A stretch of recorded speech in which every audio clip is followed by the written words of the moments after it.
Konnichiwa everyone! Ang topic naman natin ngayon is about sex. Napaka-importanting topic ito kasi marami nang nag-i-engage nito kahit mga bata pa.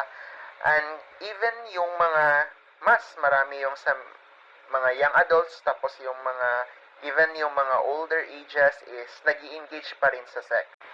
Whether we like it or not, meron talagang mga mapupusok at yung mga individuals na hindi mga monogamous o ibig sabihin nakikipagtalik kahit sa ibang maraming mga partner. So, paano ba yung safe sex? So, sa mga lalaki dyan, gumamit kayo ng condom.